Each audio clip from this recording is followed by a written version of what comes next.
La supresión del voto está vivita y coleando, y nuestra nueva investigación demuestra que continúa perjudicando a las comunidades no blancas en todos los Estados Unidos.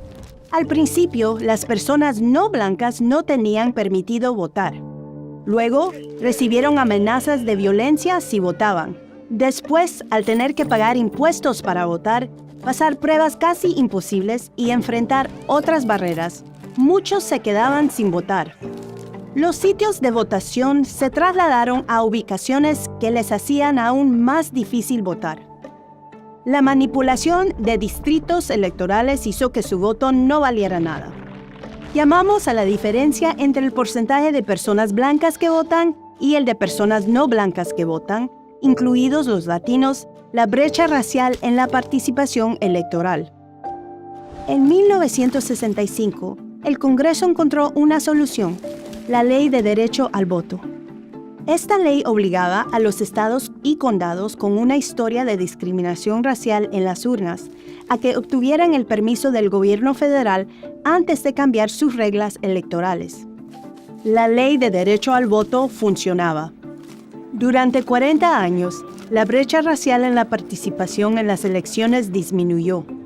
Pero uno de esos lugares con una historia de discriminación racial, el condado de Shelby en Alabama, demandó al gobierno federal después de las elecciones de 2008 para eludir las restricciones de la Ley de Derecho al Voto. Dijeron que, como ya no había una brecha en la participación de personas votantes negras y blancas de su condado, no tenían por qué pedir permiso para cambiar sus reglas electorales. Entonces, en un caso del 2013 llamado Shelby County vs. Holder, 5 magistrados de la Corte Suprema estuvieron de acuerdo. Eliminaron esta protección legal, y no solo para el condado de Shelby, Alabama, sino también para todo el país.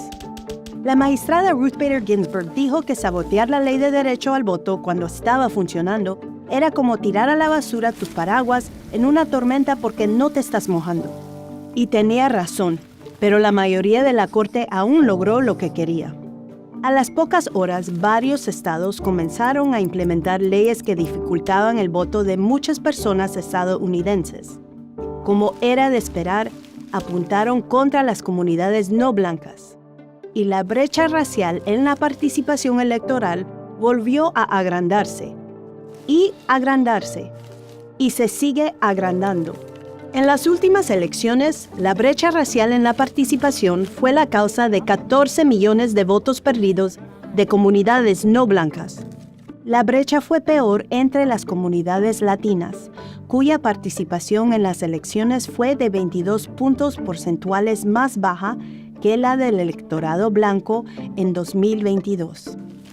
Sabemos que hay muchas razones que explican la pérdida de estos votos en los últimos 10 años, pero también sabemos que la supresión del voto que desató la Corte Suprema se lleva parte de la culpa. Lo sabemos porque en sitios que estaban antes protegidos por la Ley de Derecho al Voto, la brecha racial en la participación electoral creció casi el doble que en el resto del país.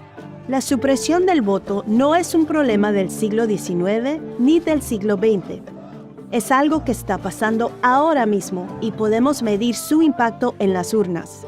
El Congreso tiene el poder de detener la supresión del voto y brindar un acceso al voto igualitario. Debemos exigirle que actúe hoy mismo.